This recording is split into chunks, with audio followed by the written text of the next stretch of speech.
exactly right triangles. Yes. Okay, today we are actually going to start to do some math with the P theorem.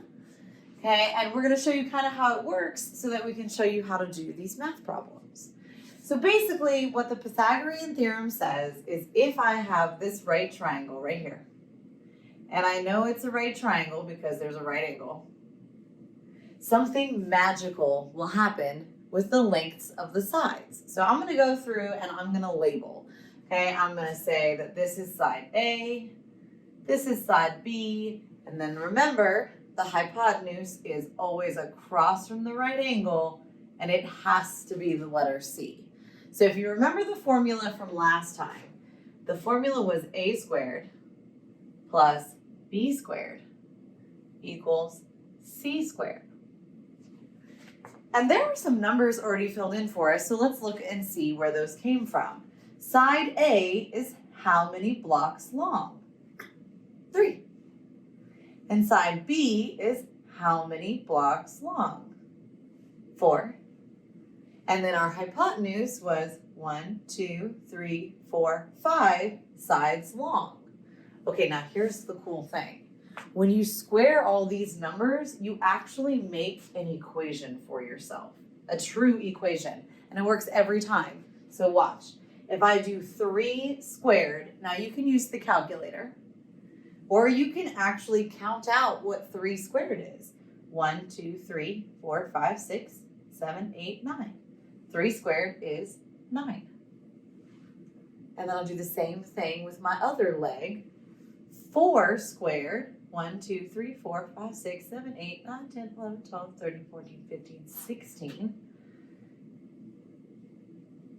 And then I do the same thing with the hypotenuse.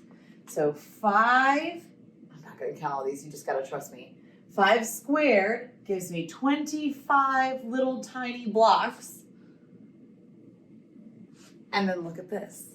If I take the area of those 2 squares over here and I add them together, 9 plus 16 gives me 25.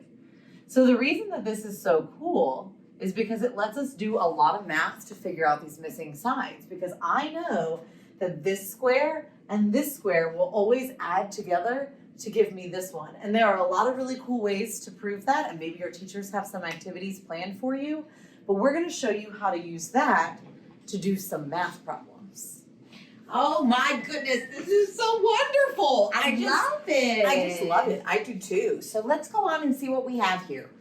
It says, when 3 sides of a triangle make the P theorem true, it is a right triangle. And we call these sets of 3s Pythagorean triples. Aren't they cute? Can you imagine if he had been a triplet? But anyway, A squared plus B squared equals C squared every time when you're talking about a right triangle. True or not true? That is the question we ask of you. Isn't that right, Miss Benson? Yes. Yes. Yes, it is. We were just practicing our rhyming. We just thought it was so cute. It's pretty good, huh? Okay. Check each set of measurements below to see if they form a right triangle. Hint, identify the hypotenuse first. Ooh. We can do that. Except I want Desmos. Wow, it just showed up. I love it. Oh my God, because when I tried it, anyway, it's a very long story. Okay, let's just go to here. Okay, so first of all, we've got to figure out whether or not these 3 lengths actually form a right triangle. And I'm going to show you something freaky. 2 ways to do this.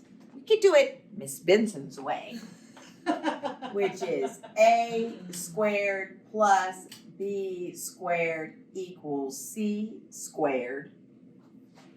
Or we can do it the Miss Voss way.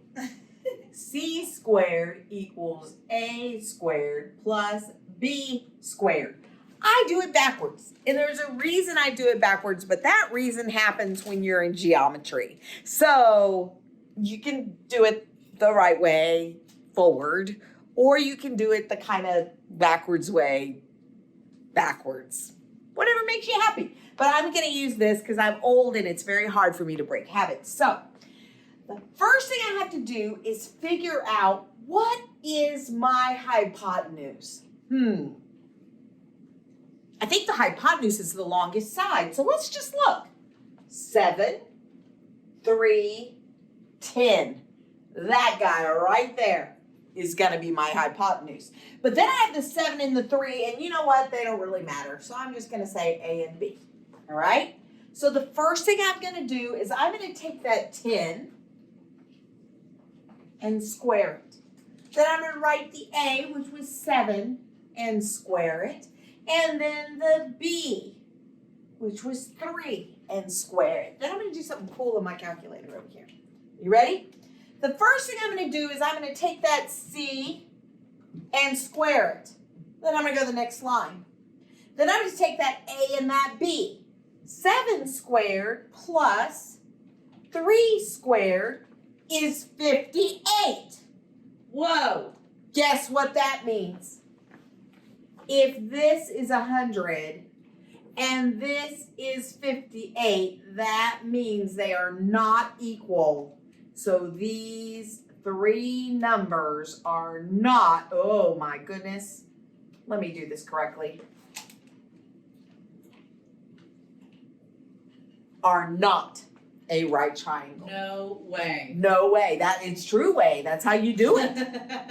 I mean, and we could even do it your way and it would be the same thing. All right, Yeah. I believe you. So maybe I should try another one Let's because try one more. these 3 numbers did not work because they did not make the P theorem true. And the P theorem is always true. All right. Okay, we have 3 more numbers. 13 feet, 5 feet, and 12 feet. Again, I'm going to write it backwards because that's what I do. C squared equals A squared plus B squared. You can do it the other way if you would like to. First things first, figure out what the hypotenuse is. All right, 13, 5, and 12. That guy's the longest. It's got to be my hypotenuse. This is an A, and that's a B. So I'm going to fill in numbers. 13 squared,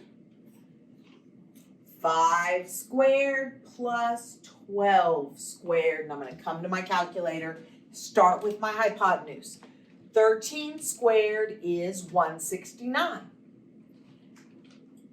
A squared, which is 5 squared, plus B squared, which is 12 squared, is also 169. So these guys are equal, and that means this is a right triangle because it proves that if the P theorem is true, it's definitely a right triangle.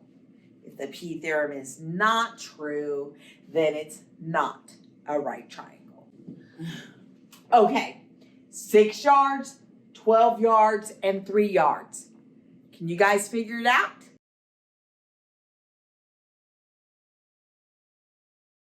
Alrighty, so we're back. So what we did first is we figured out which one of these side lengths was the longest. That made it the hypotenuse. So we had C squared equals A squared plus B squared. So we plugged in the 12 for the hypotenuse, the 6 and the 3 for the legs, and then we did the math. 12 squared was 144. 6 squared plus 3 squared was 45. They did not equal, so that means these 3 lengths do not form a right triangle. It's that simple. You're going to have so much fun working with the P theorem and solving for finding different parts. It's going to be great.